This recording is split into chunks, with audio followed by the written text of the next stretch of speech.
Oi, benção. Se você tava na época das trevas desse canal, onde eu não mostrava o rosto, eu tinha que me virar pra preencher a edição com memes infinitamente. Deve lembrar que eu postei um vídeo falando sobre as habilidades esquecidas de Blaylock. E eu vou falar habilidades ao invés daquela outra palavra, porque senão o algoritmo entende que esse é um vídeo feito por um maníaco. Nesse vídeo eu mencionava alguns personagens que eram subestimados sem motivo nenhum pelo autor. Tipo, o cara tinha potencial pra ser um dos grandes destaques, tinha história de fundo, uma fanbase, mas por algum motivo eles nunca faziam um gol ou algo importante. Tanto que eu acho que é daí que nasceu essa brisa de eu criar um vídeo inteiro de 10 minutos sobre um maluco que eu acho que tem potencial. Então como esse vídeo foi apagado, então pra tá criando uma versão 2.0 dele. Então deixa o like, ou sei lá, desativa o adblock. É só um pouquinho, mano, é só por esse vídeo aqui, depois você já ativa de novo. Eu gosto de começar falando do potencial de drible do Isagi, porque, vamos lá, a primeira cena que a gente vê desse cara jogando bola é essa em que ele mete uma finta e dribla o último marcador da defesa. Tá, aquele cara nunca mais apareceu na obra de novo, marcando alguém bom de drible, ou sei lá, fazendo uma jogada massa na defesa. Mas é engraçado ver como muita gente olha pro Isagi como um cara que não tem capacidade nenhuma de driblar alguém. Mas eu acho que o autor ainda vai explorar esse ponto aí mais pra frente na obra. Quer dizer, um dos flashbacks mais antigos que a gente tem do Isagi é ele driblando enquanto ainda era um anão. Aí, na Light Novel que o autor lançou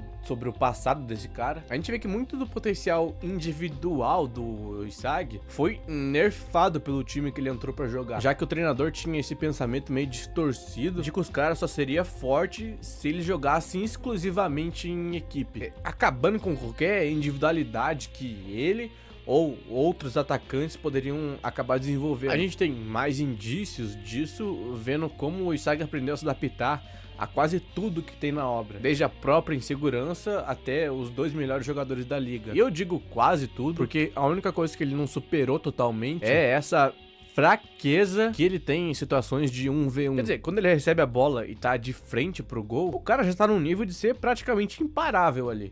Pega os painéis do voleio de armas duplas, o cara simplesmente deitou os melhores marcadores da obra. Só que, por outro lado, a gente vai ter várias situações onde ele acaba marcado e sendo pressionado ali longe do gol, e sem uma opção de passe curta e rápida, ou um marcador que vai ser, o cara acaba perdendo a posse de bola. Como o próprio japonês aí diz, mesmo com a Metavision e agora uma visão clara da vitória, ele ainda carece de habilidade física pra chegar no gol e alcançar os melhores resultados. Agora, a resposta pra esse problema é, claro, simplesmente melhorar o seu físico num nível mundial. Ele não precisa ter a maldade do Bashira ou a malemolência ali do Yukimiya. O físico que eu vejo ele conquistando é algo como que o Noah tem, sabe? Esse estilo de drible mais mecânico e simples, sem muita firula. Então, por mais que aí no título esteja potencial desperdiçado, esse é o único cara da lista que eu acho que vai evoluir esse ponto em algum momento.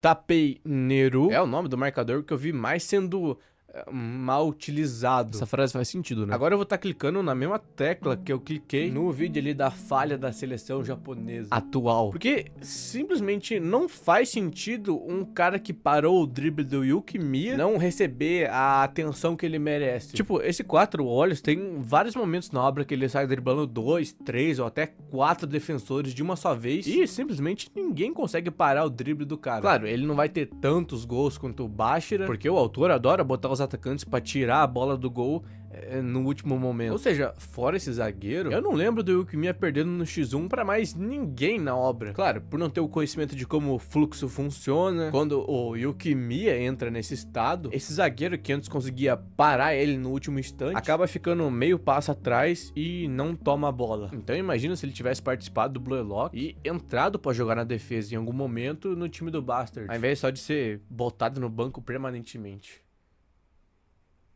Não, só a descrição das habilidades do Hiragi já é maluquice. O cara é descrito como sendo um híbrido entre as habilidades de análise do Isagi e o domínio do Nagi. O autor basicamente juntou as maiores promessas da obra num só personagem e depois descartou ele completamente. Durante a segunda seleção ali no spin-off do Nagi, a gente vê como esse cara usa o seu fascínio por tarô e esse mundo místico das cartas pra catalogar cada jogador e criar planos pra molestar eles durante a partida. Aí você pode até se perguntar, tá, como que esse cara então não tem tanto destaque quanto o Hell ou o Aiko, que são tipo dois analistas absurdos? A resposta é moleque diferente do Isagi, que confia nos seus instintos e fica num fluxo constante de novas informações durante a partida, o Hiragi se prende demais aos pontos que ele consegue no começo do jogo, tornando seus planos obsoletos quando ele enfrenta jogadores que conseguem mudar e evoluir durante a partida. Como o Shigiri, que no começo tenta usar sua velocidade pra sair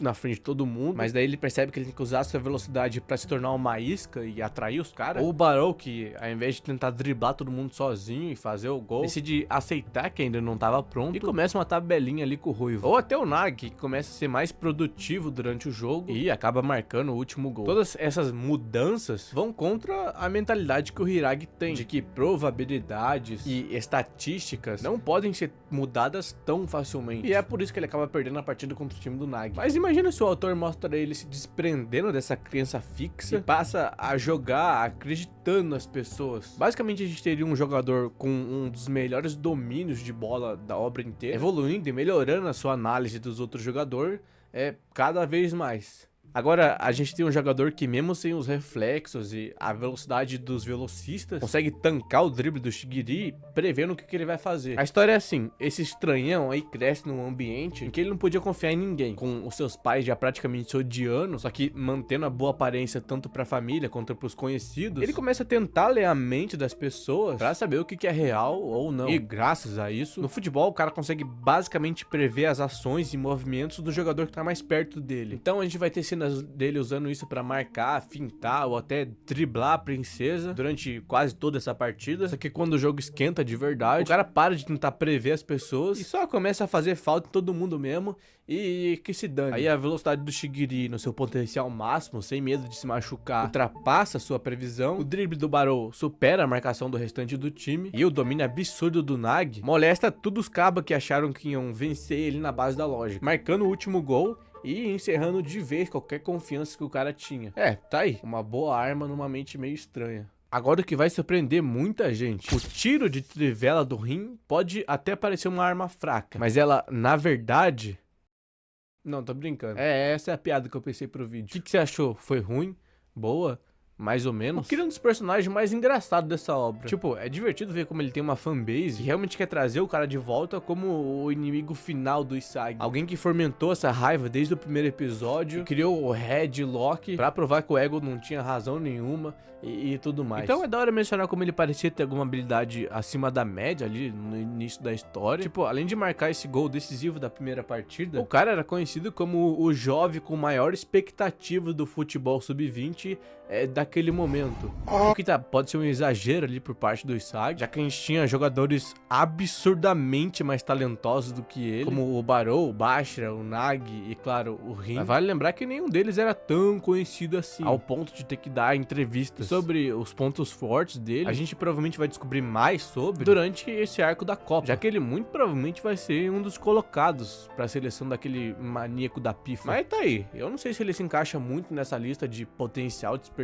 mas enquanto eu montava o roteiro, parecia que sim, mano. Vai ficar me cobrando agora. Não, já que eu excluo esse canal pra você ficar feliz logo. Agora eu botei esse meme aí que o autor criou, mas pra explicar esse lance de como o antigo futebol japonês valorizava coisas que, pro parâmetro do Blaylock, só eram coisas normais e medianas. Tanto o Messi, Naomori, quanto o Kira eram jogadores ali que tinham uma baita fama nessa bolha do futebol sub-20 ali do Japão. Os dois tinham status e fãs que acreditavam totalmente no potencial deles. Mas como o autor vai mostrar pra gente, no final das contas, esse status precoce não vale nada na frente daquela fome absurda de ser o melhor jogador que o ego tanto prega. Os melhores exemplos disso que eu tô falando são o As de Senou Okawa. Lembra aquele cara na primeira partida que tava no time do Nico e jogando contra o time do Isagi? Ele começa até tendo um destaque ali na primeira seleção, mas como a gente vai ver, o cara não consegue passar nem das eliminatórias da segunda fase. O número 1 do ensino médio, o gigante Ishikari. Pô, se não fosse eu fazendo esse vídeo, você nunca mais ia ver o nome desse cara. Ou seja, se o Blaylock não existisse, esses caras até poderiam ter ido pro internacional e jogado nos outros clubes dos outros países. Só que chegando lá, eles seriam esmagados pelo talento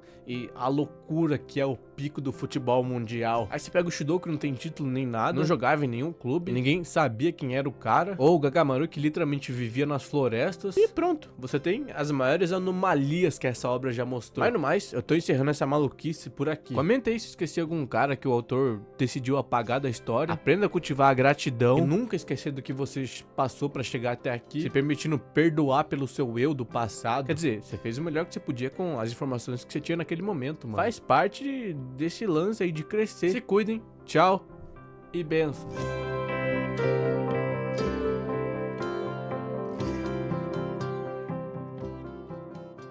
Eu acho que eu tô enquadrado.